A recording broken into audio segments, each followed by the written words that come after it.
حضور نبی کریم صلی اللہ علیہ وسلم کے وصال کے بعد باجماع امت با اتفاق امت خلیفہ اول خلیفہ بلا فصل افضل البشر بعد الانبیاء حضرت سیدنا ابو بکر صدیق رضی اللہ عنہ وہ بنے۔ حضرت صدیق اکبر رضی اللہ عنہ کی خلافت اور آپ صلی اللہ علیہ وسلم کی نیابت وہ بلا فصل بھی ہے، بلا ریب بھی ہے، اور امت کے لیے ایک بڑی نعمت بھی تھی۔ اور حضرت صدیق اکبر رضی اللہ عنہ کی آپ علیہ السلام کے بعد جانشینی، اس کے اشارے خود آپ صلی اللہ علیہ وسلم کی زبان اطہر سے، آپ علیہ السلام کے خود عمل سے وہ روز روشن کی طرح واضح اور عیاں ہے کہ جب ایک عورت اپنے کسی مسئلے کے لیے نبی پاک صلی اللہ علیہ وسلم کی خدمت میں حاضر ہوئی اور آپ علیہ السلام نے اس کو یہ ارشاد فرمایا کہ تم کسی اور موقع پر حاضر ہو، تو اس زمانے میں چونکہ سفر دور کے ہوتے تھے، لمبے ہوتے تھے، تو اس عورت نے اس خدشے کا اظہار کیا کہ اللہ کے رسول، ہو سکتا ہے کہ جب میں دوبارہ آپ کی خدمت میں حاضر ہوں تو آپ کو نہ پاؤں، آپ دنیا سے رحلت فرما چکے ہوں، تو پھر میں اپنا معاملہ، اپنا یہ قضیہ اور مسئلہ کس کے پاس لے کر جاؤں؟ تو نبی پاک صلی اللہ علیہ وسلم نے ارشاد فرمایا اگر تم آؤ اور ہمیں نہ پاؤ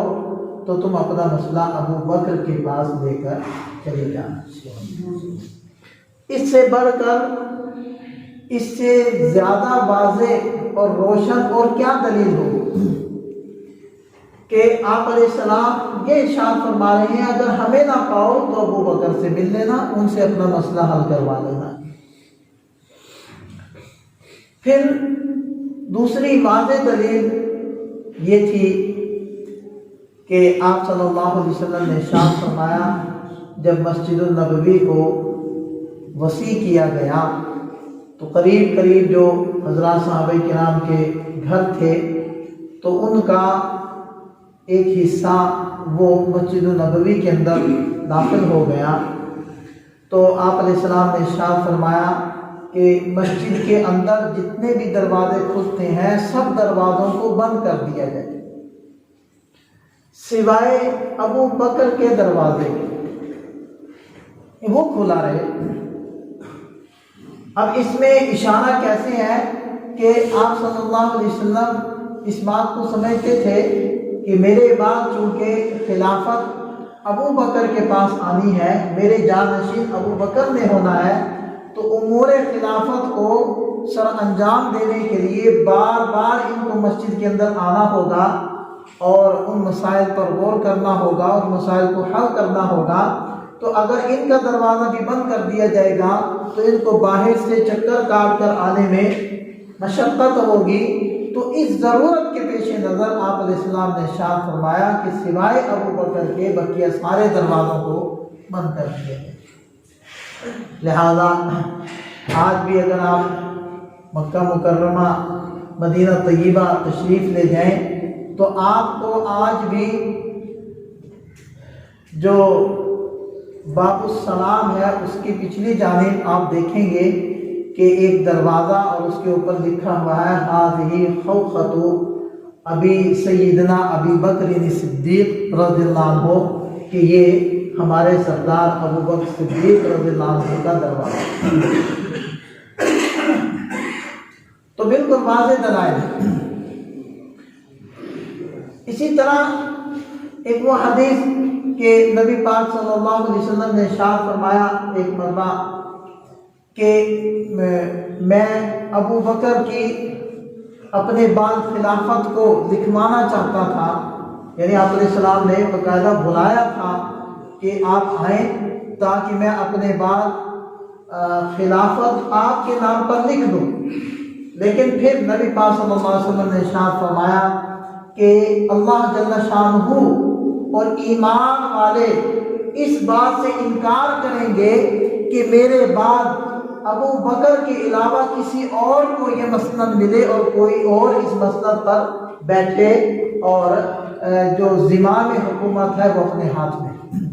یہ آپ نے اسلام میں شامل کہ اللہ تعالیٰ بھی انکار کریں گے، ایمان والے بھی انکار کریں گے کہ میرے بعد ابو بکر کے علاوہ کوئی اور ہو۔ تو جو چیز واضح ہے، روشن ہے، تو اس معاملے میں مجھے کچھ لکھنے کی، کوئی تلقین کرنے کی کوئی ضرورت نہیں۔ اب دیکھیں کہ نبی پاک صلی اللہ علیہ وسلم نے اپنی زندگی کے اندر اپنے مصلح کے اوپر کن کو کھڑا فرمایا؟ حضرت ابو بکر سے۔ اپنی سیٹ کے اوپر کون کسی کو بٹھاتا؟ ظاہری بات ہے کہ اپنی مسند پر، اپنی سیٹ پر، اپنے ممبر پر، اپنے مصلح پر اللہ کے نبی صلی اللہ علیہ وسلم جن کو کھڑا فرما رہے ہیں، تو اس سے واضح اور کیا دلیل ہو سکتی ہے کہ آپ علیہ السلام کی منشا، اور آپ علیہ السلام کی منشا وہ تھی جو اللہ جل شانہ کی منشا تھی، کہ اللہ کی منشا اور سرکار مدینہ صلی اللہ علیہ وسلم کی منشا یہ تھی کہ آپ علیہ السلام کے بعد مسند خلافت کے اوپر جو شخصیت اور ہستی جلوہ فروز ہو تو وہ ابو بکر رضی اللہ عنہ۔ کہ آپ علیہ السلام جمعرات والے دن آپ کی طبیعت وہ خراب تھی زیادہ، اور مغرب کی نماز آپ علیہ السلام نے پڑھائی جمعرات کو۔ عشاء کی نماز کے لیے آپ علیہ السلام تشریف نہیں لا سکے، طبیعت زیادہ خراب تھی، بخار کی شدت تھی، اور بار بار غشی طاری ہوتی تھی، بے ہوشی طاری ہوتی تھی۔ تو جب آپ علیہ السلام کو کچھ افاقہ ہوا تو صحابہ کرام سے جو اہل بیت تھے ان سے پوچھا کہ لوگ کیا کر رہے ہیں، کیا عشاء کی نماز پڑھ لی؟ تو انہوں نے عرض کیا کہ اللہ کے رسول سب مسجد میں آپ کے انتظار میں بیٹھے ہیں، ابھی تک نماز ادا نہیں، جو برات کر لی۔ تو آپ علیہ السلام نے ارشاد فرمایا مرو ابا بکر، ابو بکر کو کہو کہ وہ لوگوں کو نماز پڑھائیں۔ اب جب یہ بات آپ علیہ السلام نے ارشاد فرمائی تو حضرت ام عائشہ صدیقہ رضی اللہ عنہا وہ عرض کرنے لگی کہ یا رسول اللہ، ابو بکر کمزور دل کے ہیں، وہ آپ کی مصلح پر جب کھڑے ہوں گے تو ان سے قرآن نہیں پڑھا جائے گا، وہ اپنی آواز لوگوں کو سنا نہیں پائیں گے، رقیق القلب ہیں۔ تو آپ یوں کیجئے کہ حضرت عمر سے حکم ارشاد فرمائیے کہ وہ لوگوں کو نماز پڑھائیں۔ تو 3 دفعہ نبی پاک صلی اللہ علیہ وسلم نے یہی بات ارشاد فرمائی کہ نہیں، مرو ابا بکر فلیصلی بالناس، ابو بکر سے کہو کہ وہ لوگوں کو نماز پڑھیں۔ حتیٰ کہ جب تیسری مرتبہ حضرت عائشہ صدیقہ رضی اللہ عنہ نے یہ گزارش کی تو آپ علیہ السلام نے ناراضگی کا اظہار فرمایا اور غصے میں ارشاد فرمانے لگے کہ تم وہ والی باتیں نہ کرو کہ جو یوسف علیہ السلام کی پاس عورتیں وہ جیسی باتیں کر رہی تھی کہ منہ پر کچھ ہو، زبان پر کچھ ہو اور دل میں کچھ ہو، ایسا مت کرو، جو میں کہہ رہا ہوں وہ کرو۔ حالانکہ اور بھی تو حضرات تھے، حضرت عثمان غنی رضی اللہ عنہ بھی تو صحابہ کرام میں تھے، حضرت عمر فاروق رضی اللہ عنہ وہ تھے، حضرت علی کرم اللہ وجہہ تھے، اور حضرت عبد الرحمن بن عوف رضی اللہ عنہ تھے، حضرت عباس سے آپ علیہ السلام کے چچا۔ اب ہماری مساجد میں اگر امام صاحب کی طبیعت ٹھیک نہ ہو تو اور جو ان کے نائب مقرر ہیں وہ بھی کسی وجہ سے نہ ہو تو کیا ضد کی جاتی ہے کہ نہیں وہی نماز پڑھائیں؟ نہیں، کوئی بھی پڑھا دے، کوئی بھی نماز پڑھا دے، کیونکہ ہماری نماز پڑھانے میں تو کون سی یہاں خلافت اور نیابت ہے، لیکن اگر یہ صرف نماز پڑھانے کا مسئلہ ہوتا تو حضرت عائشہ صدیقہ رضی اللہ عنہا یہ بار بار عرض نہ کرتی اور نبی پاک صلی اللہ علیہ وسلم اہتمام اور التزام کے ساتھ یہ بات ارشاد نہ فرماتے۔ اور جب بعد میں حضرت عائشہ رضی اللہ عنہا سے پوچھا گیا کہ آپ نے یہ بات کیوں ارشاد فرمائی تھی، تو عرض کرنے لگی کہ ایک وجہ تو یہ تھی کہ میں یہ سمجھتی تھی کہ نبی پاک صلی اللہ علیہ وسلم جو اپنی زندگی میں اپنے مصلی پر میرے ابا جان کو کھڑا فرما رہے ہیں تو حقیقت میں یہ خلافت کے امور ان کو سونپ رہے ہیں، اور خلافت کا معاملہ کوئی چھوٹا نہیں تھا، کیونکہ اس میں اختیارات بھی ملتے ہیں، ذمہ داریاں بھی ملتی ہیں، تو کہیں ایسا نہ ہو کہ میرے ابا جان سے کوئی چوک ہو جائے، کوئی خطا ہو جائے۔ میں اس وجہ سے، ایک تو یہ وجہ تھی، دوسرا کہنے لگی کہ میں اس بات کو سمجھتی تھی کہ یہ نیابت کے طور پر آپ علیہ السلام کے مصلی پر آئیں گے جب، تو ضرور لوگوں کی نگاہوں میں، کسی کی نگاہ میں ہو سکتا ہے یہ کھٹکیں اور کوئی حسد کرنے والا حسد کرنے لگے اور حسد کی وجہ سے میرے ابا جان کو کوئی تکلیف پہنچائے۔ میں اس وجہ سے یہ بات عرض کر رہی تھی۔ تو دیکھیں حضرت عائشہ صدیقہ رضی اللہ عنہا کی آپ فراست دیکھیں کتنی تھی۔ تو جب نبی پاک صلی اللہ علیہ وسلم نے یہ بات ارشاد فرمائی تو حضرت ابوبکر صدیق رضی اللہ عنہ نے جمعرات کے دن عشاء کی نماز پڑھائی۔ اس کے بعد جمعے کا دن آیا تو جمعے کی 5 نمازیں، یعنی جمعہ بھی اس میں آ گیا اور خطبہ بھی آ گیا، تو یہ بھی کس نے دیا؟ حضرت ابوبکر صدیق رضی اللہ عنہ۔ ہفتے کا دن یا پھر اتوار کا دن، یہ دونوں قول احادیث میں ملتے ہیں کہ ظہر کے وقت نبی پاک صلی اللہ علیہ وسلم حضرت علی اور حضرت عباس رضی اللہ عنہما، ان دونوں حضرات کے سہارے سے مسجد کے اندر تشریف لائے۔ ظہر کی نماز ہو رہی تھی، حضرت ابوبکر صدیق رضی اللہ عنہ امامت کر رہے تھے۔ جب آپ علیہ السلام وہ تشریف لائے ہیں، کیونکہ مسجد نبوی میں بائیں جانب آپ علیہ السلام کا حجرہ مبارک ہے، تو اس طرف سے ایسے آپ علیہ السلام جب تشریف لائے تو حضرت صدیق اکبر رضی اللہ عنہ نے بھی محسوس کیا کہ آپ علیہ السلام تشریف لا رہے ہیں، تو وہ مصلی سے پیچھے انہوں نے ہٹنا چاہا، تو آپ صلی اللہ علیہ وسلم نے ان کو پیچھے ہٹنے سے ایسے منع فرمایا، اور ان دونوں حضرات کے سہارے سے نبی صلی اللہ علیہ وسلم حضرت ابوبکر صدیق رضی اللہ عنہ سے آگے ہو گئے۔ اب صورت یہ بن گئی، منظر یہ بن گیا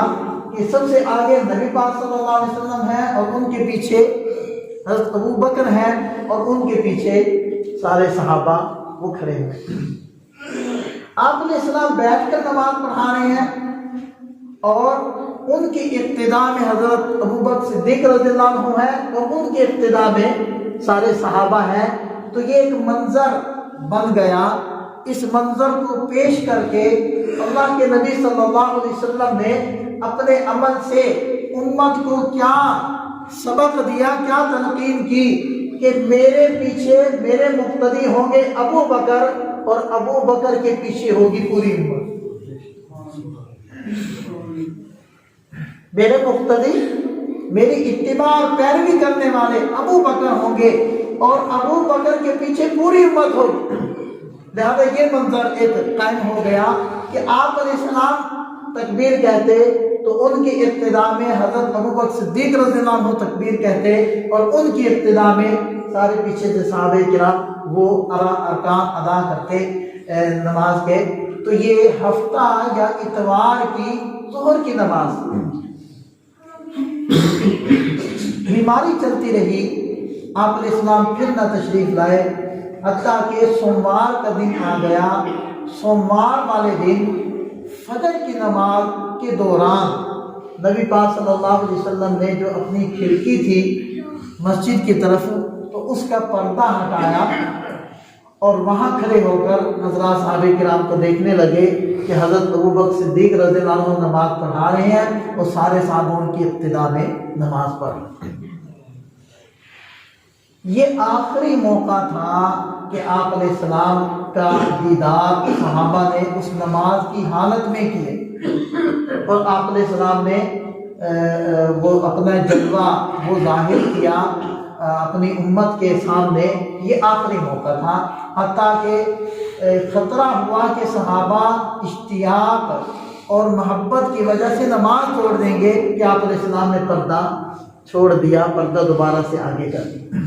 گویا کہ آپ علیہ السلام اپنی امت پر محنت کر کے ان کو اس قابل بنا چکے تھے، اور اپنے نائب کی نیابت میں ان کی امامت میں پوری امت کو کھڑا فرما کر آپ علیہ السلام ایک اس منظر کو دیکھنا چاہ رہے تھے کہ کیسے ابو بکر امامت کر رہے ہیں اور کیسے پوری امت ان کی ابتدا میں ان کے پیچھے کھڑی ہے، اور اس منظر کو آپ علیہ السلام نے دیکھا اور پھر پردہ آگے کر دیا۔ یہ سوموار کا دن تھا، اس میں تقریباً اشراق کے وقت آپ علیہ السلام کی طبیعت پہلے سے کافی بہتر ہو گئی، بخار کی شدت بھی کافی کم ہو گئی، اور جو غشی کی وہ کیفیت تھی وہ بھی کم پڑ گئی، حتیٰ کہ حضرت علی کرم اللہ وجہہ جب باہر تشریف لائے ہیں تو حجرے سے تو صحابہ کرام کو تسلی دی ہے، ان کو دلاسا دیا ہے کہ آپ حوصلہ رکھیں، آپ علیہ السلام کی طبیعت پہلے سے بہت زیادہ بہتر ہے۔ حضرت اسامہ رضی اللہ عنہ ابن زید جن کا لشکر آپ علیہ السلام نے تیار کیا تھا اور اپنے دست مبارک سے جھنڈا باندھ کر دیا تھا، وہ آپ علیہ السلام کی خدمت میں آئے تو آپ علیہ السلام سے بات نہ ہوئی، آپ علیہ السلام نے ان کے کندھوں پر ایسے ہاتھ رکھے اور یوں آسمان کی طرف ہاتھوں کو بلند کر کے گویا کہ ان کے لیے دعا کی، اور پھر وہ بھی رخصت ہو گئے۔ لیکن مدینہ طیبہ سے کچھ باہر نکل کر وہ ٹھہر گئے، ہمت نہیں ہو رہی تھی کہ آپ علیہ السلام کو اس کیفیت میں چھوڑ کر میں چلا جاؤں۔ حضرت ابوبکر صدیق رضی اللہ عنہ نے بھی جب یہ صورتحال دیکھی کہ اب پہلے سے کافی بہتر ہے آپ علیہ السلام، تو وہ حاضر خدمت ہوئے، عرض کرنے لگے کہ یا رسول اللہ، میری زوجہ دوسری زوجہ اس کا گھر کچھ فاصلے پر ہے، اگر آپ اجازت دیں تو میں وہاں چلا جاؤں۔ تو آپ علیہ السلام نے ان کو اجازت دے دی اور وہ وہاں سے تشریف لے گئے۔ تقریباً چاش کا وقت، یعنی چاش کا وقت آپ سمجھ رہے ہیں زور سے پہلے کا، زوال سے پہلے کا ٹائم تھا، تو اس وقت آپ علیہ السلام کی طبیعت دوبارہ سے خراب ہوئی، اور آپ علیہ السلام نے سر مبارک اپنا حضرت عائشہ صدیقہ رضی اللہ عنہ اپنی زوجہ مطہرہ کی گود میں رکھا ہوا تھا۔ اتنے میں حضرت عائشہ رضی اللہ عنہ کے بھائی وہ تشریف لائے تو ان کے ہاتھ میں مسواک تھی، تو آپ علیہ السلام دیکھنے لگے تو حضرت عائشہ رضی اللہ عنہ نے عرض کیا کہ یا رسول اللہ، آپ مسواک کرنا چاہیں گے؟ تو آپ علیہ السلام نے اشارہ کیا، انہوں نے مسواک لی، عرض کرنے لگی کہ کیا میں اس کو چبا کر نرم کر دوں؟ تو آپ علیہ السلام نے اشارے سے کہا ہاں، تو حضرت عائشہ رضی اللہ عنہ نے اس مسواک کو چبا کر نرم کیا، اور آپ علیہ السلام نے اس موقع پر وہ مسواک کی۔ حضرت عائشہ رضی اللہ عنہ فرماتی تھی کہ جہاں اللہ تعالیٰ نے مجھے بہت سارے فضائل دیے، ایک فضیلت یہ بھی ہے کہ آخری موقع پر، آخری لمحات میں آپ علیہ السلام کے لعاب مبارک کے ساتھ میرا لعاب وہ ملا ہے، اس مسواک کی شکل میں جو میں نے اپنے منہ میں چبا کر سرکار دو عالم صلی اللہ علیہ وسلم کو دی تھی۔ اور اسی سے امام غزالی رحمۃ اللہ علیہ لکھتے ہیں کہ دیکھیں نبی پاک صلی اللہ علیہ وسلم نے آخری موقع پر مسواک استعمال کی ہے، لہذا اس سے ایک مسواک کی یہ فضیلت بھی نکلتی ہے کہ جو مسواک کا اہتمام کرے گا اللہ تعالیٰ اس کو بنتے ہوئے کلمہ ضرور نصیب فرمائے گا، کلمے کی فضیلت اس کو ملے گی۔ اور دیکھیں کہ جس کو دنیا سے جاتے ہوئے کلمہ مل گیا انشاءاللہ اس کی بخشش ہوگی۔ جب یہ وقت ہوا تو آپ علیہ السلام نے مسواک کی، اور پھر آپ علیہ السلام نے کی زبان اطہر سے یہ کلمات نکل رہے تھے، الصلاۃ الصلاۃ وما ملکت ایمانکم اللہم الرفیق الاعلی، اور حضرت عائشہ رضی اللہ عنہا کہتی ہیں کہ جب میں نے یہ کلمات سنے تو میں سمجھ گئی کہ اب آپ علیہ السلام ہمارے مابین نہیں جو ہے تشریف نہیں رکھیں گے، بلکہ آپ نے اللہ کے پاس جانے کو اختیار کر لیا اور اس موقع پر آپ علیہ السلام دنیا سے رحلت فرمائے۔ یہ خبر نشر ہو گئی، صحابہ کرام حضرت ابوبکر صدیق رضی اللہ عنہ بھی واپس تشریف لے آئے اور آپ علیہ السلام کے چہرے اقدس سے کپڑے کو ہٹایا اور پیشانی کو بوسہ دیا اور کہنے لگے کہ طبت حیا و میتا، اے اللہ کے رسول آپ زندگی میں بھی خوشبودار تھے اور آپ تشریف لے جا کر بھی خوشبودار ہیں۔ اور صحابہ کرام کی حالت کیا تھی وہ کئی مرتبہ میں بیان کر چکا ہوں۔ اصل میں جس نقطے کی طرف جانا چاہتا ہوں، یہ سوموار والے دن چاش کا وقت تھا جب آپ علیہ السلام کی وفات ہوئی ہے، رحلت فرمائی ہے، اور یہی وقت مدینہ طیبہ کے اندر ہجرت کر کے تشریف لانے کا وقت تھا چاش کا، اسی وقت آپ علیہ السلام کی وفات ہوئی۔ بقیہ وفات 12 کا بھی قول ہے، یکم کا بھی قول ہے، 2 کا بھی قول ہے کہ 2 ربیع الاول تھی یا یکم ربیع الاول تھی، اور 12 کا بھی قول ہے۔ بہرحال تو یہ دن سوموار کا دن اسی حالت میں گزرا، حتیٰ کہ شام کے وقت حضرت ابوبکر صدیق رضی اللہ عنہ سے کسی نے آ کر یہ اطلاع دی کہ کچھ حضرات، کچھ انصار مدینہ وہ ثقیفہ بنو سعدہ کے اندر مجتمع ہیں اور خلافت کے امور پر کچھ بات چل رہی ہے، تو آپ وہاں چلے جائیں۔ تو حضرت ابوبکر صدیق رضی اللہ عنہ اٹھے، حضرت عمر بھی ان کے ساتھ تھے اور حضرت ابو عبیدہ بن جراح رضی اللہ عنہ وہ بھی ان کے ساتھ تھے، اور یہ تینوں حضرات اس جگہ تشریف لے گئے جہاں کچھ حضرات مجتمع تھے۔ تو حضرت سعد بن عبادہ رضی اللہ عنہ جو انصاری صحابی ہیں، مدنی ہیں، یہ وہاں تشریف فرما تھے اور ان کے ساتھ اور کچھ انصار حضرات وہ جمع تھے، اور وہ بات کر رہے تھے کہ آپ علیہ السلام دنیا سے تشریف لے گئے، اب خلافت کا مسئلہ ہے تو ہم حضرت سعد بن عبادہ رضی اللہ عنہ کی بیعت کر لیتے ہیں، اور ان کو چونکہ یہ انصار ہیں اور انصار کے سردار ہیں، مدنی ہیں، تو ہم ان کی بیعت کر لیتے ہیں تاکہ آپ علیہ السلام کے نائب ہو جائیں اور یہ جتنے بھی امور ہیں ان کو سنبھال لیا جائے اور ان کے فیصلے ہو جائے۔ یہ بات آپ ذہن میں رکھیں کہ جب بھی کوئی بڑی شخصیت اور ہستی دنیا سے تشریف لے جائے، خاص طور پر جن کے ساتھ حکومتی معاملات وہ بھی ریلیٹڈ ہوں، تو سب سے پہلے ان کا نائب مقرر کیا جاتا ہے، بعد کے امور کو بعد میں دیکھا جاتا ہے۔ اور یہ ایسا مسئلہ ہے کہ جس کے اوپر اہل سنت اور اہل تشیع سب کا اس نقطے کے اوپر اتفاق ہے کہ پہلے خلافت کے مسئلے کو حل کیا جائے گا، نیابت کے مسئلے کو دیکھا جائے گا، اور وہ خلیفہ یا نائب یا جانشین یا ولی عہد وہ ان سارے امور کا فیصلہ کرے گا کہ اب یہ کر لیا جائے اور اب یہ کیا جائے۔ اس نقطے پر سب کا اتفاق۔ تو جب یہ سارے معاملات ہوئے تو حضرت ابوبکر صدیق رضی اللہ عنہ نے وہاں بات فرمایا، حضرت عمر رضی اللہ عنہ بات کرنا چاہتے تھے، حضرت ابوبکر صدیق رضی اللہ عنہ ان کو روک دیا اور کھڑے ہوئے جس میں خطبہ ارشاد فرمایا، جس میں انصار کے فضائل بیان فرمائے، اور پھر ساتھ میں یہ بات ارشاد فرمائی کہ نبی پاک صلی اللہ علیہ وسلم نے ارشاد فرمایا تھا الائمۃ من قریش، کہ جو ائمہ ہوں گے، جو نبی کے خلفاء ہوں گے، وہ قریش میں سے ہوں گے۔ تو یہ حدیث سنائی، اور جب یہ حدیث سنائی تو اس پر ایک شیخ نے یہ کہا، ایک صحابی نے یہ کہا کہ ٹھیک ہے، ایک امام آپ میں سے ہو جائیں اور ایک ہم میں سے ہو جائے۔ تو اس پر حضرت صدیق اکبر رضی اللہ عنہ نے ارشاد فرمایا کہ نہیں، اس سے تو آپس میں جھگڑے شروع ہو جائیں گے، معاملات آپس میں بگڑ جائیں گے، اور جو نبی پاک صلی اللہ علیہ وسلم نے 23 سال کی مبارک محنت کے بعد ایک نقشہ قائم کیا، وہ نقشہ بگڑ جائے گا، اور دائیں بائیں کی جو حکومتیں ہوں گی ان کو یہ حوصلہ ہو جائے گا کہ وہ حملہ کریں اور وہ ان امور کو ختم کر دیں۔ اس لیے خلیفہ تو ایک ہی ہوگا۔ تو اس پر حضرت زید بن ثابت رضی اللہ عنہ کھڑے ہوئے، انہوں نے عرض کیا کہ اے ابو بکر، نبی پاک صلی اللہ علیہ وسلم جب تشریف لائے تو ان کے انصار ہم تھے، ان کے مددگار ہم تھے، تو ائمہ جب قریش میں سے ہوں گے تو ٹھیک ہے، آپ وہ خلیفہ ہو جائیں، جیسے ہم انصار نبی پاک صلی اللہ علیہ وسلم کے تھے اسی طرح انصار ہم آپ کے بھی ہوں۔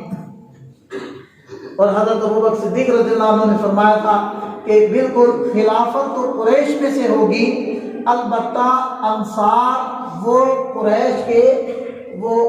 وزراء ہوں گے اور مشراء ہوں گے، ہمارے دست و بازو ہوں گے، ہم آپ کی مشاورت کے بغیر کوئی معاملہ بھی نہیں کریں گے۔ اور ارشاد فرمایا کہ یہ عمر ہے، یہ ابو عبیدہ بن جراح ہے، ان میں سے آپ کسی کی بھی بیعت کر لیں۔ تو یہ بات چل ہی رہی تھی کہ حضرت عمر رضی اللہ عنہ کھڑے ہوئے اور کہنے لگے ابو بکر آپ کے ہوتے ہوئے ہم کسی کے ہاتھ پر بیعت کر سکتے ہیں، اور انہوں نے بیعت کی اور پھر یہ بیعت کا سلسلہ شروع ہو گیا۔ یہ سوموار کی شام کا یہ واقعہ ہے جس دن اشراق یا چاش کے وقت نبی پاک صلی اللہ علیہ وسلم نے رحلت فرمائی۔ منگل والے دن حضرت صدیق اکبر رضی اللہ عنہ مسجد کے اندر تشریف لائے اور مسجد کے اندر باقاعدہ عمومی طور پر بیعت شروع ہو گئی، لیکن بیعت شروع کرنے سے پہلے حضرت عمر رضی اللہ عنہ نے کچھ بات کی، اور اس کے بعد حضرت صدیق اکبر رضی اللہ عنہ نے یہ خطبہ ارشاد فرمایا جس کے اندر یہ بات بھی کی کہ وہاں تو ایک ایمرجنسی کی صورتحال تھی، اب آپ لوگوں کو بالکل جو ہے وہ اختیار ہے کہ اپنے میں سے جس کو آپ چاہیں اپنی مرضی سے وہ خلیفہ مقرر کر لیں اور اس کے ہاتھ پر بیعت کر لیں۔ لیکن سب لوگوں نے کہا کہ جی اے ابو بکر آپ کے ہوتے ہوئے ہم کسی کے ہاتھ پر بیعت نہیں کریں گے، اور انصار و مدینہ نے منگل والے دن عمومی طور پر مسجد النبوی کے اندر بیعت کر۔ اس بیعت کے اندر ابھی تک حضرت علی کرم اللہ وجہہ مسجد میں نہیں تھے، حضرت زبیر رضی اللہ عنہ بھی مسجد میں موجود نہیں تھے۔ حضرت ابوبکر رضی اللہ عنہ نے ان حضرات کو پیغام بھیجا تو یہ حضرات تشریف لائے، تو حضرت ابوبکر صدیق رضی اللہ عنہ نے ان کو یہ بات فرمائی کہ اے نبی صلی اللہ علیہ وسلم کے چچا کے بیٹے اور اے زبیر، آپ حضرات اب تک تشریف نہیں لائے اور آپ حضرات نے بیعت نہیں کی، کیا آپ حضرات ناراض ہیں ہم سے؟ تو اس پر حضرت علی کرم اللہ وجہہ نے یہ کہا کہ اے ابو بکر نہیں، ہم ناراض نہیں ہیں، بس ہمارے دل میں تو اتنی سی بات ہے کہ خلافت جیسے اہم مسئلے کو حل کیا گیا لیکن ہمیں مشاورت کے لیے نہیں بلایا گیا۔ اس پر حضرت صدیق اکبر رضی اللہ عنہ نے کہا کہ اے علی، اصل میں معاملہ یہ تھا، ہمیں بھی نہیں بلایا گیا، یہ کوئی باقاعدہ بیٹھ کر اس چیز کو طے نہیں کیا گیا، بلکہ یہ ایک ایمرجنسی کی صورتحال تھی۔ اور جب حضرت صدیق اکبر رضی اللہ عنہ نے پورے معاملے کو پوری وضاحت سے ان حضرات کے سامنے بیان کیا تو حضرت علی کرم اللہ وجہہ، حضرت زبیر بن عوام رضی اللہ عنہ، ان حضرات نے حضرت صدیق اکبر رضی اللہ عنہ سے معذرت چاہی، تاخیر کی، اور علن اعلان اس مجمع کے اندر ان حضرات نے بھی بیعت کر دی۔ اور حضرت علی کرم اللہ وجہہ یہ بات ارشاد فرمایا کرتے تھے، اب یہ بات آپ دھیان سے سنیں اور دل کی تختی پر لکھ لیں۔ وہ فرماتے تھے کہ ہم موجود تھے، غائب نہیں تھے، ہم تندرست تھے، بیمار نہیں تھے، یہ دو باتیں۔ اس کے باوجود نبی پاک صلی اللہ علیہ وسلم نے اپنے مصلی پر حضرت ابوبکر صدیق رضی اللہ عنہ کو کھڑا کیا، اور مصلی پر کھڑا کرنا، نماز کے اندر اپنی خلافت یا اپنی نیابت دینا، حضرت علی نے فرمایا کرم اللہ وجہہ یہ بڑا معاملہ ہے، اور حکومت، نظام سلطنت یہ چھوٹا معاملہ ہے۔ جب اللہ کے نبی صلی اللہ علیہ وسلم نے بڑے معاملے میں ہمارا امام ابو بکر کو بنایا تو چھوٹے معاملے میں ہم ابو بکر کو کیسے امام نہ بنائیں؟ چھوٹے مسئلے میں ہم ان کی ابتدا کیسے نہ کریں؟ چھوٹے مسئلے میں ہم ان کی اتباع کیسے نہ کریں جب نماز والے معاملے میں اللہ کے نبی صلی اللہ علیہ وسلم نے ابو بکر کو ہمارا امام بنایا ہے اور ابو بکر کو ہمارے آگے کھڑا کیا. یہ اتنا بڑا مسئلہ ہے. اور جب تک حضرت ابو بکر صدیق رضی اللہ عنہ خلیفہ نہیں ہیں اور بقید حیات رہی ہیں، حضرت علی کرم اللہ وجہہ ہر نماز کے اندر ان کے شریک رہے ہیں، ان کی ابتدا میں نمازیں پڑھتے رہے ہیں، ہر معاملے میں ہر مشورے میں ان کے شریک رہے ہیں. اور جب حضرت عمر فاروق رضی اللہ عنہ خلیفہ بنے ہیں تو ہر معاملے میں ان کے شریک رہے ہیں. حضرت عثمان غنی رضی اللہ عنہ جب خلیفہ بنے ہیں تو ہر معاملے میں حضرت علی کرم اللہ وجہہ ان کے شریک رہے ہیں. اور ان کی شہادت کے بعد پھر جب دباؤ حضرت علی کرم اللہ وجہہ پر آیا ہے اور انہوں نے خلافت کو قبول کیا ہے، تو اگر حضرت علی کرم اللہ وجہہ کے نزدیک حضرت صدیق اکبر رضی اللہ عنہ کی خلافت حق نہ ہوتی تو کبھی بھی حضرت علی رضی اللہ عنہ چوتھے نمبر پر جا کر خلافت کو قبول نہ کرتے، اور وہ یہ بات ارشاد فرما دیتے کہ خلافت کی تو ابتدائی غلطی پر ہے، میں اس خلافت کو قبول کیسے کروں. لیکن وہ یہ سمجھتے تھے کہ حضرت صدیق اکبر رضی اللہ عنہ کی خلافت بھی حق ہے، حضرت عمر رضی اللہ عنہ کی خلافت بھی حق ہے، حضرت عثمان غنی کرم اللہ وجہہ کی خلافت بھی حق ہے. اس حق کو حق سمجھتے ہوئے حضرت علی رضی اللہ عنہ نے اپنے نمبر پر اس خلافت کو قبول فرمایا. اس لیے یہ خام خواہ کے خدشات، خام خواہ کی باتیں یہ پھیلائی جاتی ہیں، امت میں انتشار پھیلایا جاتا ہے. تو اس انتشار سے اپنے آپ کو محفوظ رکھیں. اپنے دیکھیں اگر کوئی بات ہوتی تو سب سے پہلے کون کرتے؟ حضرت علی کرم اللہ وجہہ کرتے. اس بات پر اعتراض وہ کرتے. جب ان کو اعتراض نہیں ہے تو پھر کسی کو کیا حق پہنچتا ہے کہ وہ اعتراض کرے؟ اصل میں کسی کو بھی اعتراض نہیں ہے. اصل میں جو دین دشمنان ہے صرف ان کو اعتراض ہے، اور اعتراض خلافت والا کوئی مسئلہ چکر نہیں ہے. اصل میں اختلاف دین سے ہے، اختلاف ان ہستیوں سے ہے جو دین کو نقل کرنے والی ہے. جیسے کہ ایک دنیا کا قانون ہے، اگر کسی خبر کو جھوٹا ثابت کر دینا چاہتے ہو تو اس کے راویوں کے اوپر کیچڑ اچھالو اور ان کو